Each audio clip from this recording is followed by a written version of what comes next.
शिक्षा विभाग महकमे में एक बड़ी चूक सामने आई है, जहां एक शिक्षक को रिटायरमेंट की अवधि के बाद भी 30 महीने तक उसकी सेवाएं ली गई। इतना ही नहीं, उसे इन 30 महीनों का वेतन भी भुगतान कर दिया गया।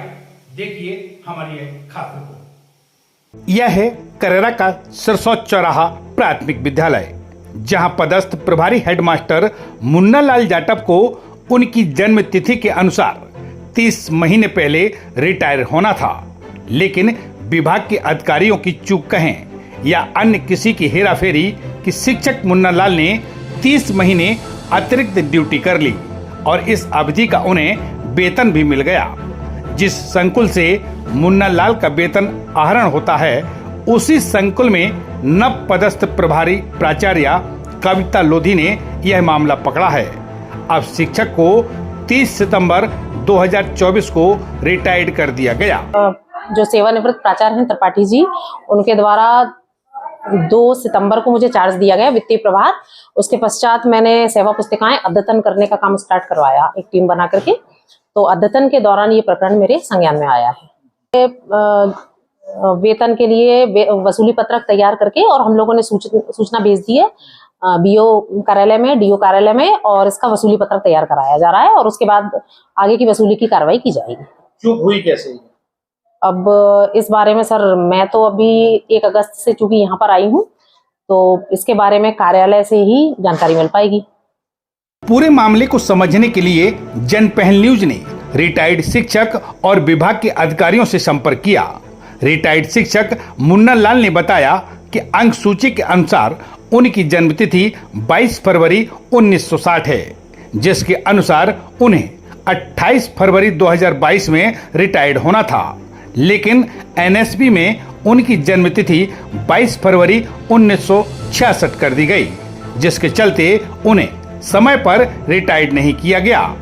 वह कहते हैं कि उनकी ई सेवा पुस्तिका में किसी अन्य शिक्षक की जानकारी भर दी गई है, जिसके सुधार के लिए उन्होंने संकुल पर आवेदन भी दिया था और सीएम हेल्पलाइन पर शिकायत भी दर्ज कराई थी। बावजूद इसके कोई सुनवाई नहीं की गई, कोई सुधार नहीं किया गया। यहाँ तक कि उन्हें 1 साल का कटौतरा भी नहीं मिला। वहीं संबंधित अधिकारी कहते हैं शिक्षक ने खुद की आईडी से सेवा पुस्तिका नॉमिनेशन के लिए अपडेट कराई थी, तब यह चूक संबंधित शिक्षक ने ही की है। ऑफ कैमरे पर विकासखंड शिक्षा अधिकारी स्वीटी मंगल शिक्षक को दोषी बता रही हैं, लेकिन कैमरे पर वह केवल कमेटी बनाकर जांच करने की बात कह रही हैं। मुझे पद से हटाने का नोटिस जारी किया था, तो मैं उसी दिन पद से हट गया था। तो मूल राशि जो शासन की बनेगी, मैं उसे देने को तैयार हूँ। साहब, इन्हीं ने मुझे फोन करके बुलवाया। मैं वहाँ जब पहुंचा संकुल में, उन्होंने कहा तुम्हारी ये अंक सूची है। मैंने कहा बिल्कुल मेरी है। इसमें डेट ऑफ बर्थ 60 है। मैंने कहा बिल्कुल 60 है। फिर ऐसा क्यों हुआ तुम अभी तक? मैंने कहा साहब, मैंने कई बार निवेदन किया, जब आपने मेरी सुनवाई नहीं की या आप मुझे नोटिस जारी करते 22 में, तो मैं उसी समय रिटायर हो जाता। साहब, मेरी क्या गलती थी सर? इनने मुझे कोई नोटिस जारी नहीं किया, ना मुझे कोई नोटिस दिया, ना कोई सूचना दी, नहीं दी साहब। आपको पता था कि आप इस तारीख को रिटायर होने वाले हैं? नहीं सर, ऐसा कोई, मैं तो देखो गुरुजी से संबंधा बना था, तो मुझे तो इन बातों से कोई विशेष अनुभव नहीं था सर।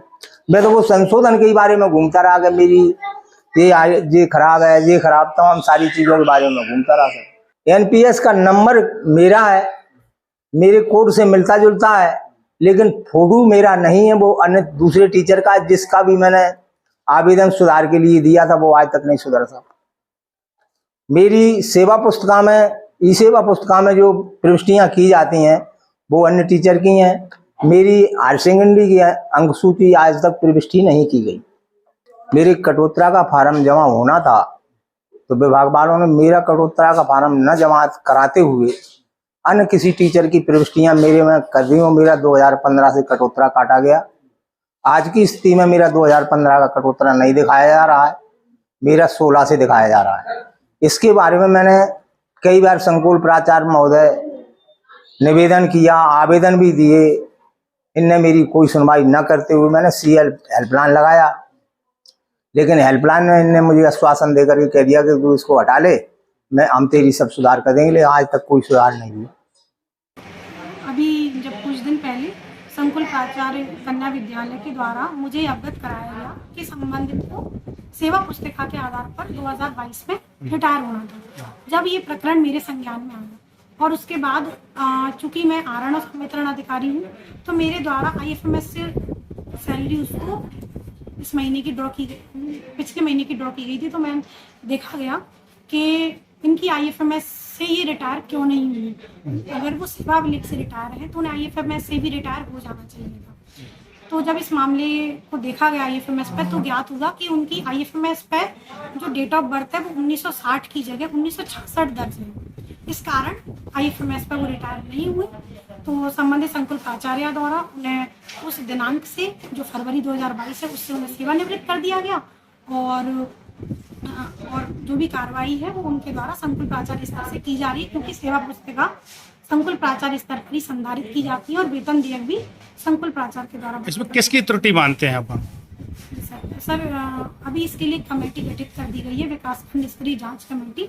उसके बाद इस मामले में पूरा पता चल पाएगा कि IFMS पर जब एम्प्लॉय कोड बने तो किस कारण से उनका जो डेट ऑफ बर्थ है वो 1966 दर्ज हो गया था। सर इसे जांच का विषय, जैसे ही जांच कमेटी अपना जांच प्रतिवेदन देगी तो ये चीजें स्पष्ट हो जाएंगी। जैसे ही यह मामला पकड़ में आया तो विभाग के अधिकारी हरकत में आए। आनन फानन में शिक्षक को नोटिस देकर संकुल प्राचार्य ने रिटायर कर दिया। मामले में चूक तो बड़ी है, अब यह विभागीय चूक है या शिक्षक द्वारा की गई हेराफेरी, यह जांच का विषय है। लेकिन इस तरह की चूक से विभाग को सबक लेना चाहिए, ताकि किसी भी अन्य कर्मचारी को इस तरह से अतिरिक्त सेवा ना देना पड़े और ना ही सरकारी धन का इस तरह से अपव्यय हो। जनपहल न्यूज के लिए नरेंद्र तिवारी की रिपोर्ट। क्षेत्र की ऐसी छोटी बड़ी खबरें देखने के लिए जनपहल न्यूज चैनल को YouTube पर भी कीजिए सब्सक्राइब और रहिए खबरों से अपडेट।